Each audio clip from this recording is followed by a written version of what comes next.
buenas tardes a toda la audiencia de Paradigma Político. Nos encontramos de vuelta un nuevo sábado acá en Radio Rotonda. ¿Cómo estás, Pulpo? ¿Cómo anda todo por ahí?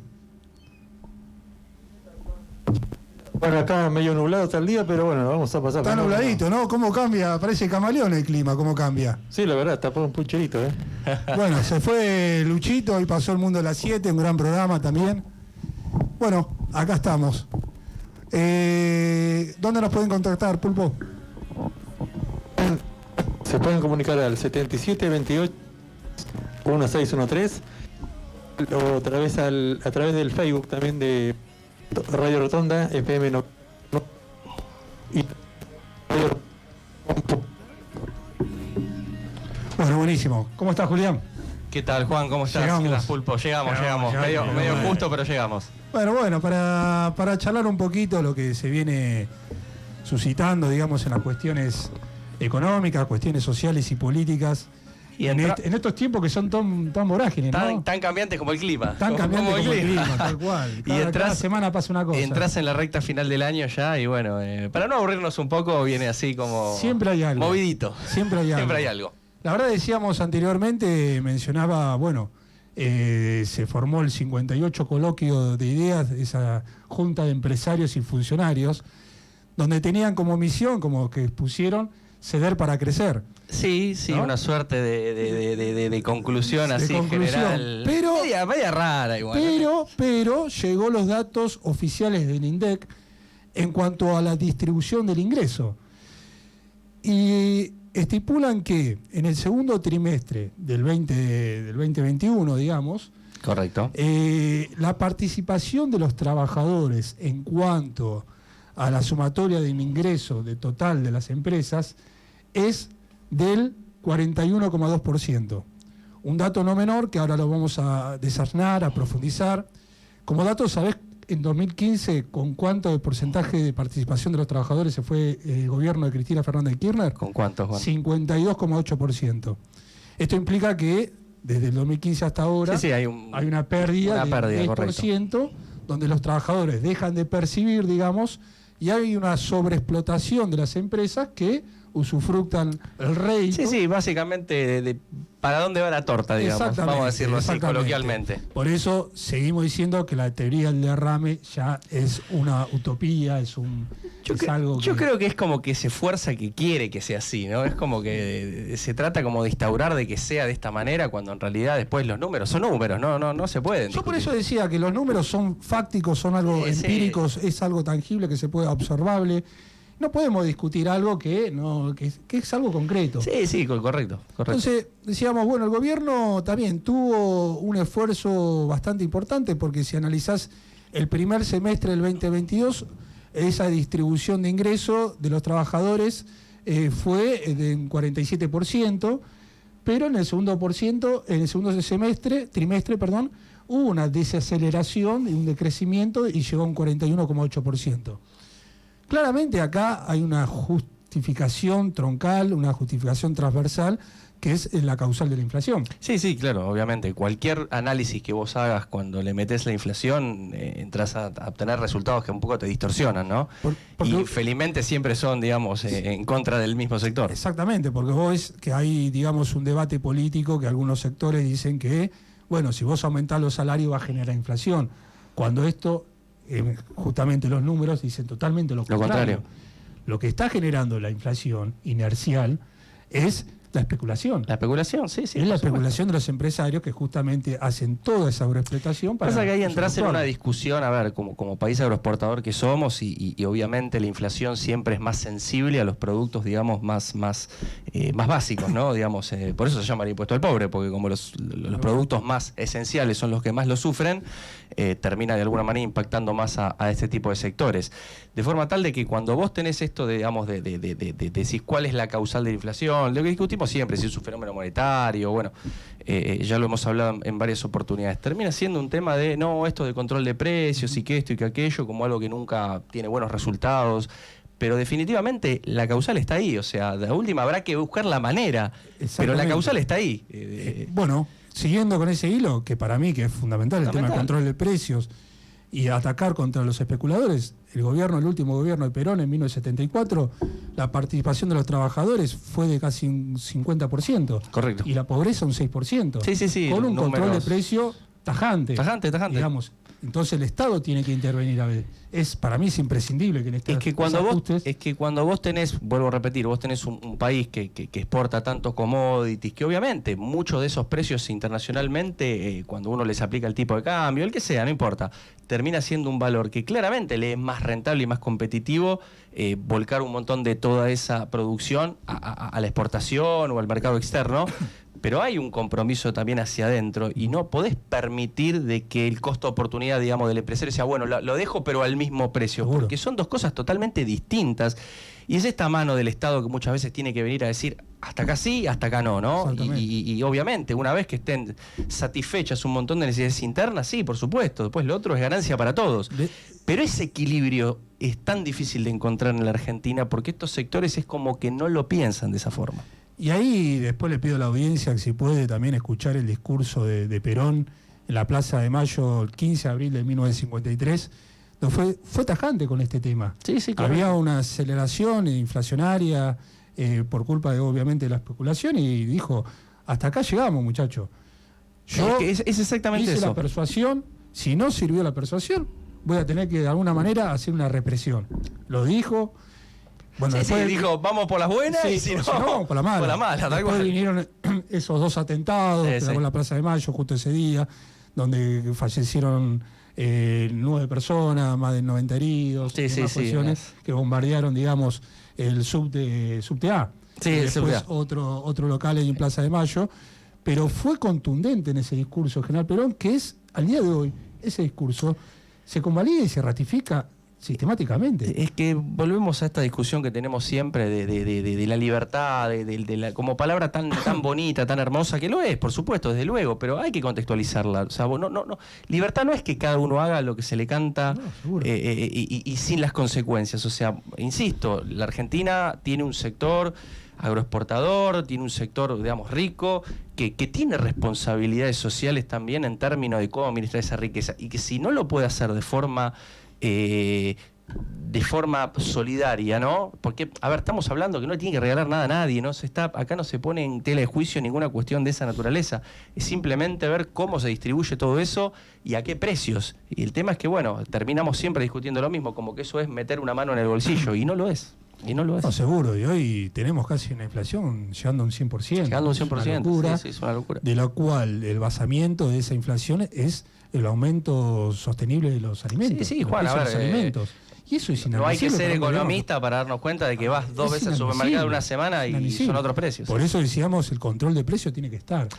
Más allá que ahora saquen otro tipo de herramienta, ¿viste? Como precio cuidado, ahora sacaron otro tipo, pero vos tocaste un tema importante. Vos fijate cómo lamentablemente la historia se repite cuando se apela a una cuestión de cierta responsabilidad social, vaya y pase, o sea, no pasa nada, sigue siendo lo mismo, o sea, uno termina, o el Estado termina instaurando sistemas por ahí que son un poco más coactivos, si lo querés, pero porque nunca termina pasando de la manera que debería pasar, ¿no? Porque somos una sociedad y estamos todos en el mismo barco. Sí. Lamentablemente termina pasando siempre lo mismo, ¿no? Hoy tenemos una canasta básica para la pobreza de 150.000 pesos, de la indigencia de 55.000 pesos. Correcto. Digamos, indefectiblemente se acreció lo que es los índices de indigencia por el aumento de los precios alimentarios. Sí, por supuesto. Es algo básico, es algo estadístico, tangible, tal cual. Es estadística. Y sube el nivel de indigencia. ¿Cómo puede ser que haya una desaceleración del índice de pobreza y un aumento del índice de indigencia? Indefectiblemente es porque le tocan a las áreas más sensibles, más vulnerables, que es los alimentos. Lo que dijimos recién, la inflación, el impuesto al pobre. Lamentablemente termina, el que más la paga siempre es el que más abajo está. Y claramente aquellos sectores corporativos o el establishment que hacen un sobreexcedente, ¿no?, de las rentas, digamos, siguen en su juego, siguen en su especulación financiera, en la fuga. No en el margen no se den nunca. Lamentablemente es así. Es que esto siempre en estos países tan cíclicos como el nuestro, hay momentos de expansión, de auge, y momentos obviamente de retracción económica, y suelen ser muy, muy fuertes esos espasmos. Y claramente los sectores, estos sectores que estamos hablando, no entienden que hay momentos en los cuales son de rentabilidad, y hay otros que por ahí es un poco menos eso, pero eso nunca lo quieren ceder. Lamentablemente nunca lo quieren ceder, y a toda costa. Y a toda costa, Sí, o a todo costo, mejor dicho. Recordamos que la pandemia es un Estado que estuvo conteniendo esos sectores a través de diferentes programas, Es que sí. como el retro, digamos. Sí, pará, sin duda. Pero cuando a ellos les toca ceder, digamos, se rehusan. Aparte, digamos, estamos hablando de sectores que han sido, son y van a seguir siendo muy ricos. O sea, no estamos hablando de que van a saltar, van a bajar, estás hablando es ganar un poco menos. No, y que es un debate de la geopolítica, no a nivel, digamos, local, sino que también se debate en Francia, se está debatiendo en el mundo. Yo recuerdo la época cuando Moreno era secretario de Comercio, estas peleas viscerales que él tenía con este estilo tan particular, sobre todo con los productores de carne, me acuerdo, de entender de que decir, bueno, listo, esto va para el mercado interno a este precio, y esto sí, va afuera con este otro precio. Cuando en la realidad, o sea, pero tener que apelar a eso, ¿no? A que si uno no va con... Pero aparte me acuerdo, era corte por corte.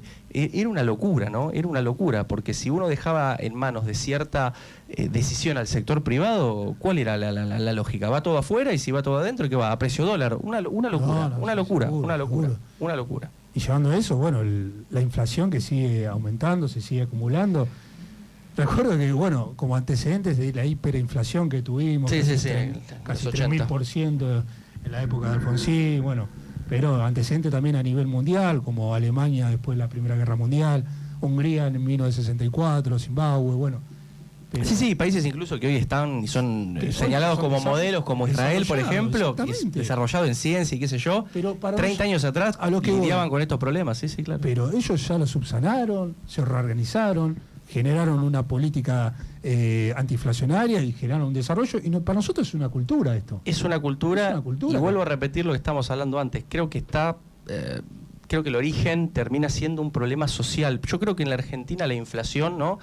¿Por qué aplicamos recetas que en términos económicos en otros lugares del mundo funcionan y acá en la Argentina no funcionan? Y humildemente, ¿no? A la conclusión que llego es que el origen no es económico, termina siendo medio social, y cuando hablo social, para darle nombre y apellido, termina siendo esto, ¿no? O sea, hay una irresponsabilidad tan grande de los sectores que más influencia tienen de la economía, que no le encuentro otra explicación. Ahora, fíjate lo que hace el gobierno para combatir la inflación a través de las diferentes reestructuraciones de ministros de Economía, ¿no?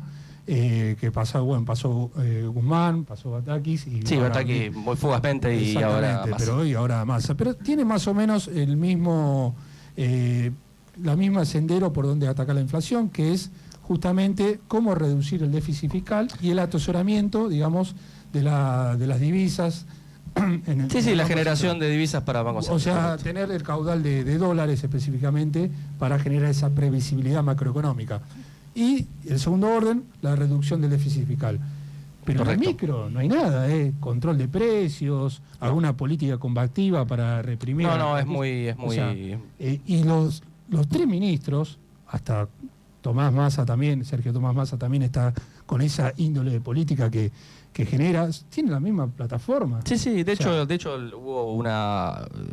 exteriorizó en estos días Massa también, que él consideraba que el tema de los controles a veces no servía. No es necesario cambiar de figurita o de funcionario de nombre, sino tenés que cambiar de política, alguna política de fondo, por supuesto, de fondo estructural que combata directamente cómo combatir contra la inflación. Porque la inflación es troncal para todos. Es que entras en el mismo punto. Yo creo que cuando te metes en el control de precios, siempre a la larga a la corta empezás a tocar algunos intereses, y es como que vuelve para atrás, ¿no? Es como no es que es ineficiente la política, no termina de implementarse a fondo. Esa es la conclusión a la que llego, porque si no, no tendría otra explicación. Vos sabés que hay intereses que son muy difíciles de tocar en este país, y que pasan los gobiernos y siguen siendo los mismos. A ver, hay hombres que siguen estando ahí y siguen dirigiendo todo. Y son pocos.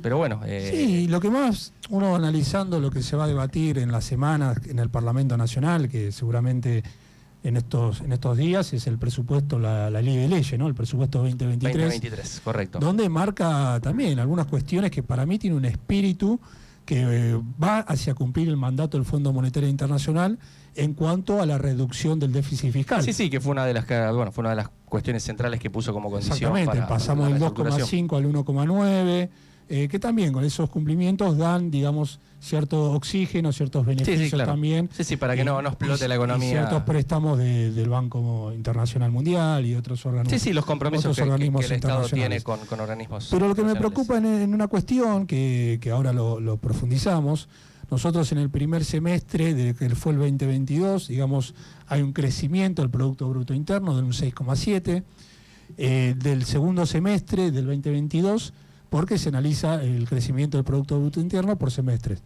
El segundo crecimiento ya baja al 4% y se proyecta al 2023 un crecimiento de la economía del Producto Bruto Interno de un 2%. Efectivamente, lo que está marcando es una desaceleración de la economía, una contracción económica, y apuntando a dónde, ¿no? A qué ajuste básicamente se está proyectando, digamos. ¿Dónde vas con la tijera? Si nosotros desmenuzamos un poquito lo que presupuesto y a donde quieran, bueno, indefectiblemente vemos que hay una reducción, un ajuste de casi un 18, un 16% a los salarios estatales, un ajuste también a lo que son los saberes jubilatorios.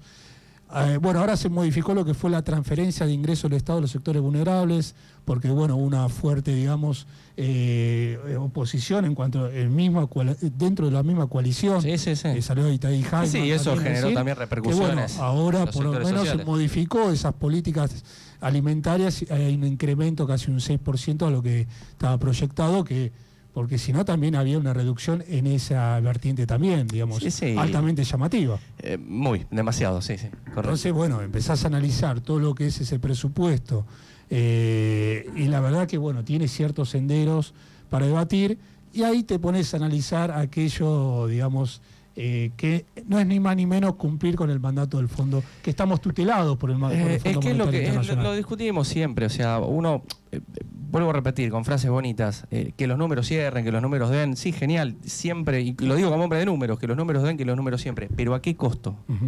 Claramente hay que sanear ciertas cuestiones de las finanzas estatales, que claramente hay que hacerlo, pero ahora, una política de shock, una política de pasar de una cosa a otra en un periodo muy corto de tiempo, siempre hay que analizar cuáles son las consecuencias. Y obviamente lo más ideal es pasar por una transición un poco menos violenta. O sea, hoy la Argentina sabemos que hay muchísimos sectores que dependen casi exclusivamente del Estado a través de un montón de cuestiones, sea desde salarios estatales, desde un montón de ayuda que el gobierno da a través de distintos planes, a través de distintas organizaciones. Ahora, el tema es entender un poco o buscar políticas que permitan la inserción de esos sectores al sector privado, ¿sí? Pero de una manera, no de una política de shock. Eso no va a pasar de la noche a la mañana. Bueno, por eso también está el debate, ¿viste? Este ingreso que se quiere dar, el IFE 4/5. Sí, el IFE 4, sí. Que se está debatiendo 40.000 pesos para aquellos sectores. Sí, que no tienen ingresos. Exactamente. De la indigencia para recuperar, digamos, el poder adquisitivo, que está perfecto.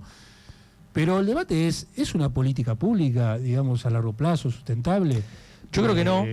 No es solo una medida de contención hasta fin de año y bueno. Es que yo creo que son medidas que son eficientes en la medida que se tenga claro otras que vayan rompiendo esa tendencia, ¿no? O sea, que me parece que ahí es donde de alguna u otra forma, obviamente para uno lo dice, parece fácil, pero sé que es una cuestión compleja y extremadamente difícil, digamos, de proyectar y de organizar, pero solas, me parece que son pan para hoy, hambre para mañana, pero la Argentina tiene, me parece, el desafío de encontrar en un plazo, no creo que corto, pero mediano, políticas de inserción que le permitan ir bajando el gasto público progresivamente, insisto, pero siempre que el costo no lo pague la sociedad. Eso está claro, porque yo escucho un montón de periodistas de renombre que son súper famosos y que tienen mucha audiencia, que los números, que le tienen las cuentas, sí, pero ¿cuál es el costo? Tirar parte de la sociedad, digamos, ¿a dónde? No, esa es la parte que yo no la concibo, ¿no? Sí, por eso ahí porque esa es la parte que nadie la cuenta. Ahí lo que vemos también, por eso hay que diferenciar una política de Estado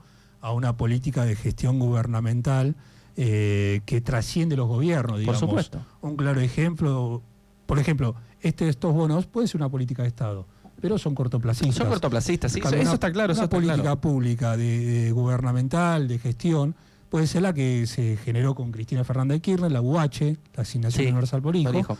que Macri no tuvo otra oportunidad que seguir con esa política gubernamental, digamos. Era demasiado evidente si se Exacto. ponía en contra. Entonces, sí. eso tiene que haber, una política pública a largo plazo que, bueno, empiece a recuperar el poder adquisitivo de los sectores más vulnerables de alguna manera, y que no solo sea una medida, que hay que hacerlo porque no puede haber en este gobierno Es que son un 8,8 de indigencia, que va creciendo todavía, que seguramente los índices de lo que va a ser el último semestre van a ser superiores, porque evidentemente no se ataca a través de una política de control de precios a los alimentos, que son elementos estructurales. Ese es el punto. O sea, vos me preguntás a mí si es una política necesaria, y en la situación actual daría la sensación que sí, pero eso tiene que venir acompañado con otro tipo de políticas, un poquito más de proyección, no te digo largoplacistas, pero de mediano plazo, de largo plazo, que permitan hacer que el año que viene o el otro ya no sea necesario poner arriba de la mesa 40, 50 o lo que fuere. Que trascienda banderas políticas, gobiernos, que realmente romper un poco, haya un consenso. Por eso a veces necesitamos, de todas las fuerzas políticas. Exactamente, necesitamos que también en la República, que es un sistema en el cual estamos también, digamos, haya un consenso entre la oposición, que nos encontremos, que nos abracemos. Por eso siempre le pedimos a la oposición que nos abracemos en ciertas políticas, 5 puntos troncales, estructurales. Correcto. Nos abracemos con eso, generamos política pública y bueno, nos hace falta un poquito buscar los puntos de acuerdo a veces, pero es cierto. La verdad que yo lo veo como algo hoy por hoy utópico, ¿no? Y realmente sí, estamos porque un poquito a veces cegados y nos va mal las pasiones a veces de la discusión política, y por ahí habría que hacer un ejercicio de lograr puntos de acuerdo que no creo que sean tan difíciles. Si todos tenemos un poco de alma y corazón, los vamos a encontrar rápidamente. Mira, el presupuesto 2023 casi con seguridad se va a aprobar, porque ahí la oposición hizo unos reajustes que se estuvieron debatiendo las diferentes comisiones.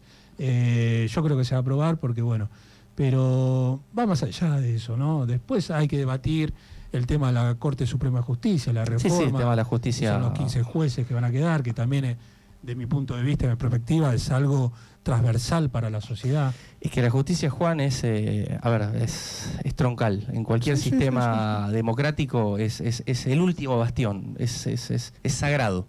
Es sagrado. Y esa reforma, ese debate se tiene que dar.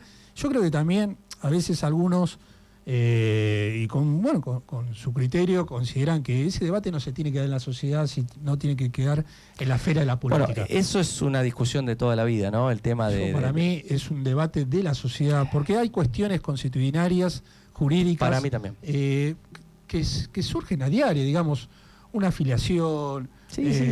Nos afecta en el día a día, olvídate. Un derecho sucesorio, un derecho patrimonial, un derecho afecta en el día personal. A día. Te afectan día a día. Y acá, si vos vas a la primera instancia, viene un tribunal, a la segunda instancia la Cámara, y a la tercera instancia es la Corte la que va a ciertas cuestiones. Vos como abogado sabés muy bien que es un proceso súper lento, que entre instancia e instancia pasa un tiempo que no corresponde a los tiempos de las necesidades de resolución de las personas. ¿Cuántas personas están con las cuestiones de los ajustes previsionales? Sí, lidiando con juicios de retroactividad. Lidiando. Que están las carpetas en la Corte Suprema. Sí, lidiando hace años. Es una locura. Años, Entonces tiene que ser más. Pará, ¿y cuántos se han muerto? Y el tema no se había resuelto. Un montón. Pero bueno. Parece una broma de mal gusto, Pero por eso digo que la sociedad tiene que entender, comprender e internalizar, digamos, la importancia que tiene este tipo de reforma del sistema judicial íntegro, y sobre todo la Corte Suprema de Justicia, que hoy está compuesto por 4 ministros patriarcas que están atornillados en los asientos. Sí. Hoy, una de las cuestiones que se está debatiendo también en el presupuesto, para ingresar en el presupuesto por parte del Frente de Todos, es la exhibición, digamos, sacar la exhibición del impuesto a las ganancias. Porque parece, están ganando. A ver, el principio, lo analizás en frío, el principio tiene cierto sentido, pero cuando lo aplicas en la práctica se te cae, digamos. A ver, tiene que ver, digamos, para que lo entienda la gente, se supone que el impuesto a las ganancias no se le aplica a los ingresos de los jueces de alguna manera para que eso no distorsione un poco su obrar, por así decirlo, al momento de impartir justicia, ¿no? Lo cual, teniendo en cuenta de que estamos hablando de altos ingresos, no es algo, digamos, es mucha plata y cuando se le aplica el impuesto sigue siendo mucha plata. O sea, a eso apunto, ¿no? Digamos, en la práctica, esa justificación que tiene cierto sentido y lógica, como que lo pierde ese sentido. Exactamente. Lo pierde ese sentido.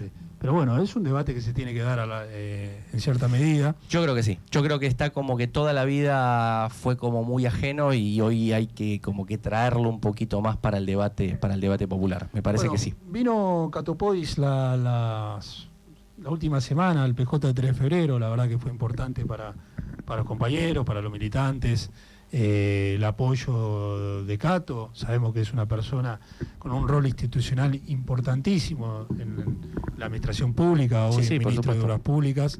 Y también analizando un poquito las cuestiones, vemos lo que proyecta para las obras públicas del 2023, que sabemos que es una cartera fundamental para Alberto Fernández, porque le dio mucho, más allá de un presupuesto importante, le dio un cierto prestigio Sí, por supuesto. soslayable, digamos.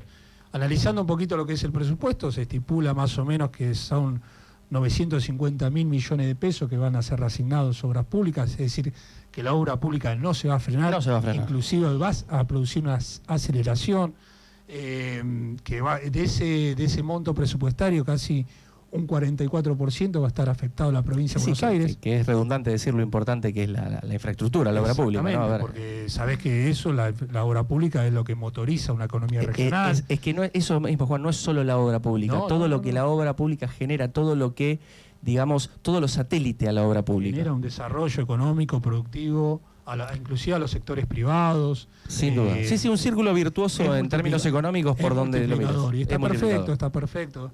En ese sentido está perfecto. Pero bueno, también tenemos acá la disyuntiva que va a ser un crecimiento, como lo viene haciendo, y que celebro que haya una madurez política de un gobierno nacional que, a pesar de que el gobierno municipal tenga otro tipo de bandería política, independientemente haga obras públicas, claro. Como en 3 de febrero, que se hicieron innumerables obras públicas, Plaza, Triunvirato, el puente de Saipey.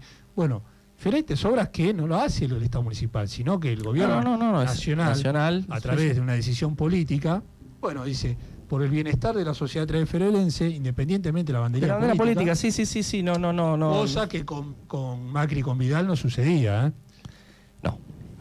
Porque solo ellos le daban presupuesto a los de color amarillo. A los municipios de color amarillo. Municipio amarillo, digamos.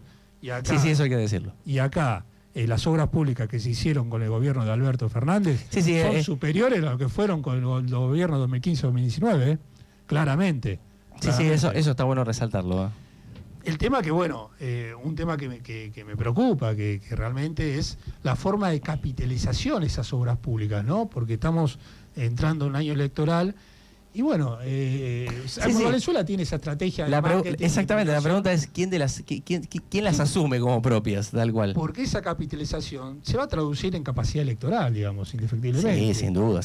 Hoy el vecino dice, las obras públicas que él hizo, Valenzuela... es matemático, vos te haces una obra pública que te beneficia muy directamente y obviamente eso te va a influir al momento de vos poner el voto en la urna. Y está bien que lo sea, no es una crítica, por supuesto. Digamos que no lo vemos como algo imprescindible, porque hoy lo urgente y lo inmediato es la heladera, ¿no? Que te llena la heladera, la gente pueda morfar.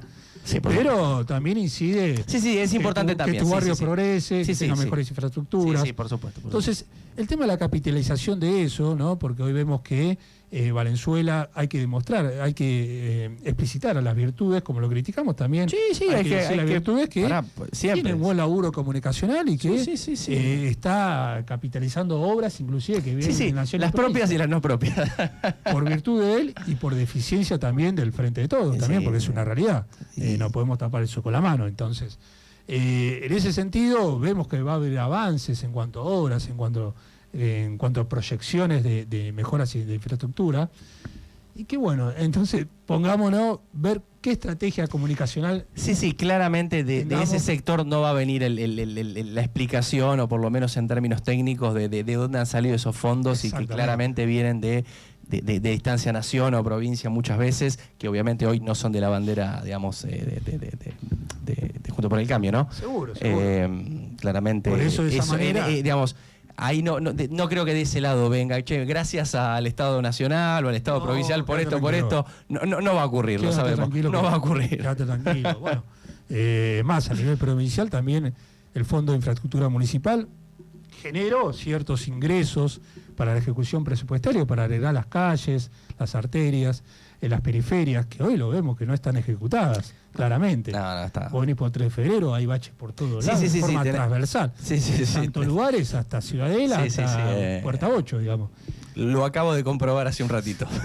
Entonces, esas cosas, obviamente, que él tiene un blindaje mediático que no se visibiliza. O sea, y que fíjate, Juan, que terminan haciendo esto, no hacen política apelando a esto, a cuestiones de índole de comunicación, a índole de blindajes, y no de políticas de fondo, que son las que, si vos haces políticas de fondo, todo lo otro, no tenés que hacer nada, la gente te va a acompañar, te va a querer y te va a seguir acompañando con el voto, porque son de fondo. Ahora, esto es un poco... maquillaje, qué sé yo. Seguro. Decime alguna política de fondo, pero esas de que son... ¿En 3 de febrero? En 3 de febrero, ejecutada por la actual administración. De fondo. No hay. Mirá que la gestión de Curto hubieron obras, puentes, infraestructura. Sí, a ese tipo de cuestiones me refiero. Obras transversales, digamos, sí. Que políticas públicas que realmente las que tienen un antes y un después, que transformaron la mejoría de un distrito. Sí, del 2015 en adelante. Venezuela está casi 7 años.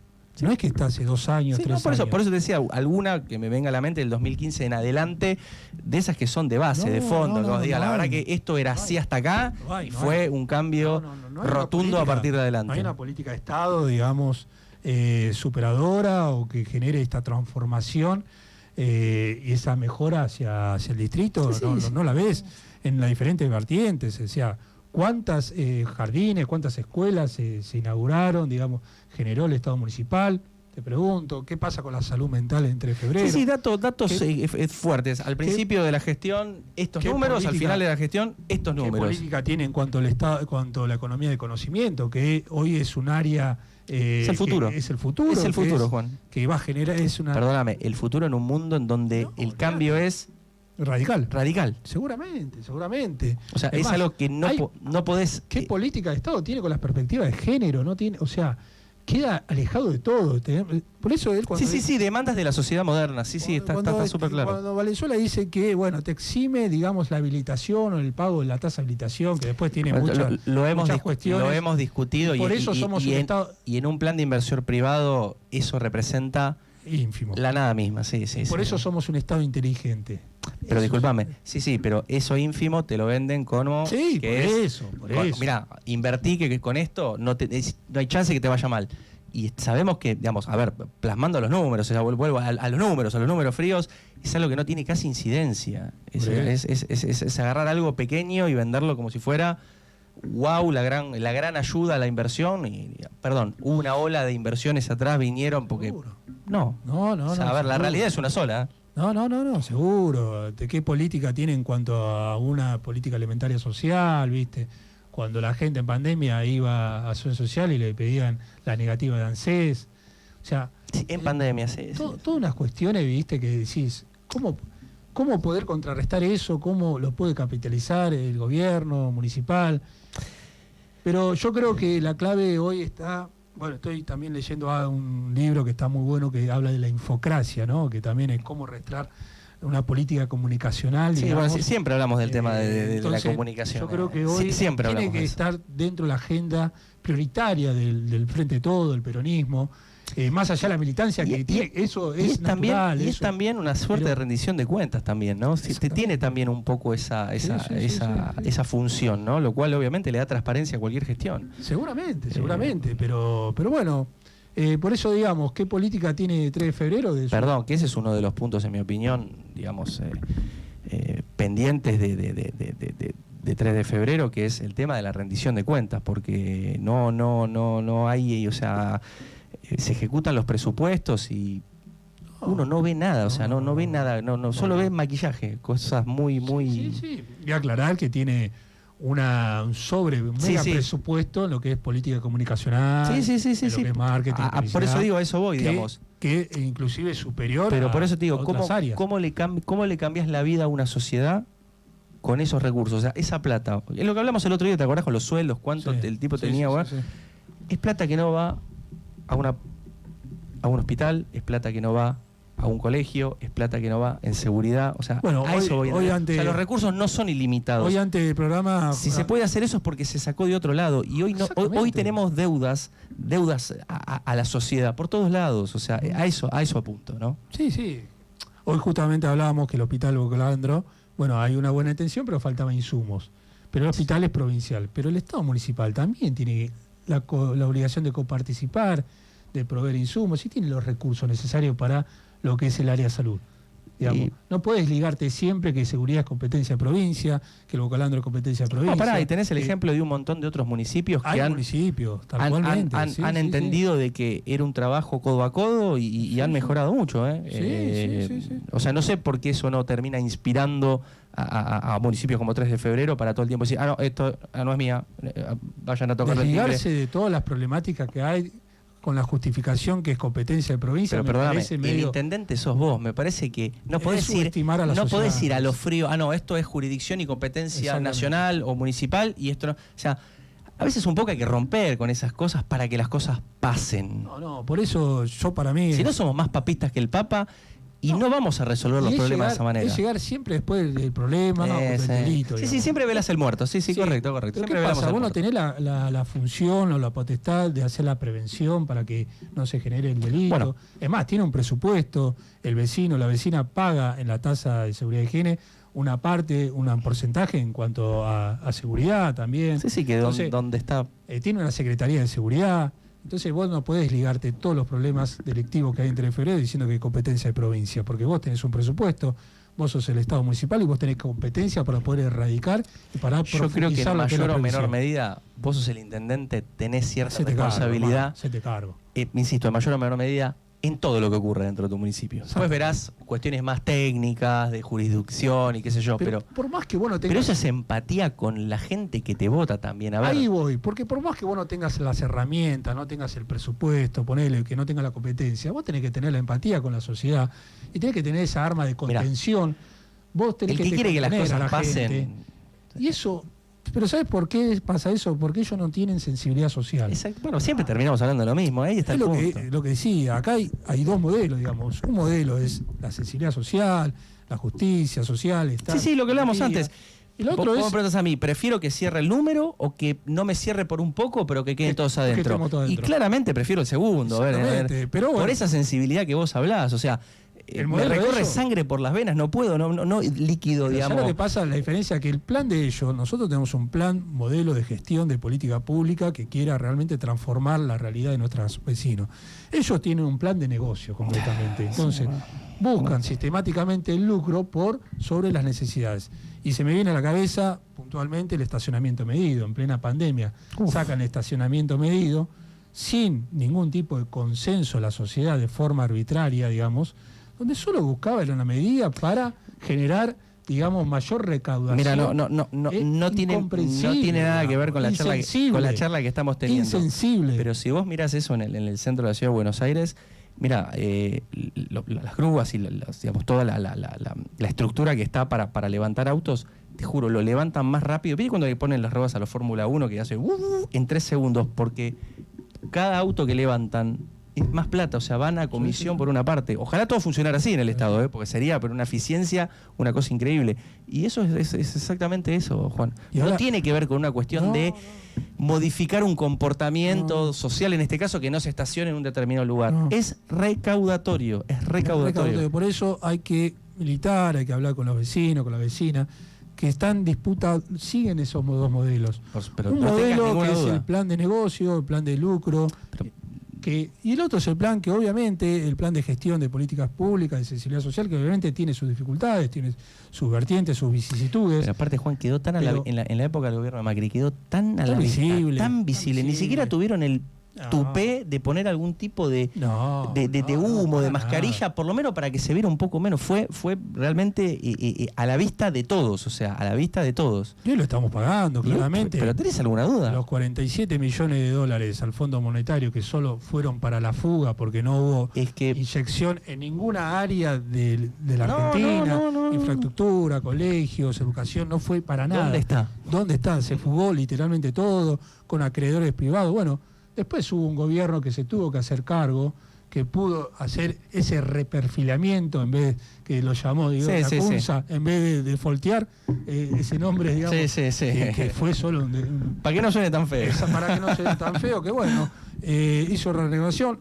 a mi entender fue el primer punto que se equivocó Martín Guzmán, digamos, en vez de hacer ese reperfilamiento con los acreedores privados, bueno, defundó y lo que tenía en el atesoramiento del Banco Central pagó hizo esas erogaciones de divisa cancelando los acreedores privados, cuando se podría haber llegado a alguna forma de negociación más a mediano o largo plazo yo pienso hacer una erogación, digamos, con todo lo que teníamos un superávit fiscal, teníamos una recaudación, un atesoramiento y divisas que también que son imprescindibles para la economía. Son imprescindibles. Bueno, y después, bueno, el presupuesto 2022, después el presupuesto 2023 y después la aprobación del Fondo Monetario Internacional, donde, bueno, tuvimos Máximo Kirchner, que renunció como jefe. Sí, en una clara, digamos, manifestación de su posición al respecto, ¿no? Por supuesto. O sea, que fue el primer punto, digamos, o uno de los primeros puntos de inflexión dentro de la coalición del Frente de Todos.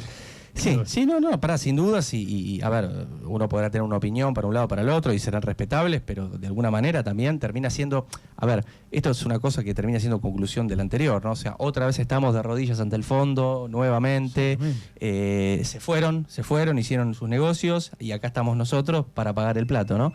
Los platos rotos. Ahora... Sí, o sea, ahí, en esa administración por ahí sí, hubo discrepancias y claramente hubo posiciones encontradas. Pero bueno, se viene un año movido, se vienen tiempos vorágine. Hoy vemos que en la plaza, bueno, el Día de la Lealtad hubieron 5 actos. San Cayetano, los San Cayetanos. No acompañó el clima mucho, un día medio. Sí, que fueron, bueno, al Club La Ferrere, bueno, después en Playa de Mayo la parte de la CGT Palo Mayano con sectores más alineados al kirchnerismo. Después las 62 organizaciones en La Plata, después la otra parte de la CGT Noble. Sí, estaban ahí.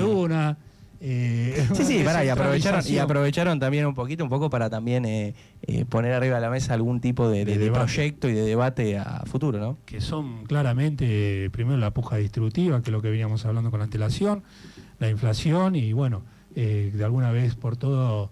el aumento del poder adquisitivo en los sectores más vulnerables, formales e informales. Sí, fue básicamente esos son puntos. Son las cuestiones que veníamos debatiendo de Martín Guzmán. Por eso digo que esta reestructuración que hubieron de ministerios, o estos recambios, digamos, para mí fueron más que personas y no de políticas públicas. Sí, no, en términos, digamos, de fondo... más o menos continuó con lo mismo, digamos. A veces un poco que el cambio de cara da cierto oxígeno, pero es como decís vos, más una cuestión de figurita que del trasfondo de la cuestión, es cierto. Bueno, vamos a ver qué pasa, se nos fue la hora, che. Se nos fue la hora, volando. Hablando un poquito de todo, pero la verdad que son temas que dan gusto, que a mí me... Sí, sí, por supuesto, y está bueno también un poco siempre, digamos, tratar esto, ¿no? De poner arriba de la mesa, que a veces se nos va un poco, discutimos sobre un tema, pero siempre esto de dos modelos, ¿no? De puja de dos modelos, y que uno busca que nadie quede afuera y otro busca los intereses de algunos, ¿no? Y podrá ser, a veces la discusión se pone técnica, podrá ser a veces un poquito más o menos compleja, pero siempre el núcleo me parece que es ese, ¿no? Llevarlo, a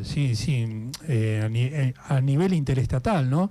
Porque no puede haber un proyecto local sin un proyecto nacional provincial, digamos. Pero entonces, esos dos modelos son tajantes y ahí lo que sin lugar a dudas, Juan. Nuestra misión, digamos, sin lugar a dudas, Juan. Como militante, es comunicar a la sociedad de estos dos modelos que siguen más latentes que nunca y son transversales en los 3 estados. Y que seguimos, digamos, de alguna manera, tratando de entender un poco, digamos, a dónde queremos ir como país y que claramente tenemos que estar todos adentro, o sea, uno termina tomando una decisión y termina diciendo lo que uno considera. Yo creo que la Argentina hoy por hoy tiene ese gran desafío. Bueno, estamos ahora ya bastantes próximos a las próximas elecciones, unas elecciones que están bastante, digamos, no está muy claro todavía qué es lo que va a pasar. Hay digamos, que ver las pasos, hay que ver las pasos, bueno, discutimos si las pasos sí, si las pasos no, un montón de cuestiones de esa índole también, pero digamos, vuelvo a repetir, siempre volvés al punto núcleo, el mismo génesis, que es qué modelo de país queremos para nosotros, para nuestros hijos y para nuestra descendencia. Es lo que pasa a nivel nacional, provincial y distrital. Distritalmente, qué modelo, digamos, queremos para nuestro querido llamado Patria Chica 3 de febrero. 3 de febrero, sí, correcto. Que hayan localidades de primera, que hayan localidades de primera y segunda. Bueno, hoy tenemos claramente una gestión municipal que diferencia, que hacen localidad de primera, localidad de segunda, localidad de tercera. Y la verdad que eso no queremos. Es parte de ese primer modelo, el modelo de diferenciación. Por eso te digo, si no hay proyecto local sin proyecto nacional y provincial, y eso es lo que tenemos que comunicar. Pulpo, ¿te aburriste? ¿Estuviste escuchando un poquito? Sí, bastante bueno estuvo, ¿eh? ¿Estamos bien? Sí, bueno. Bueno, se nos fue la hora. Se nos fue la hora. Tiempo es tirano. Chau, ahora. Chao. Nos encontramos el sábado que viene con más paradigma político. ¿Te parece? Por supuesto. Dale, chao. Chao, abrazos.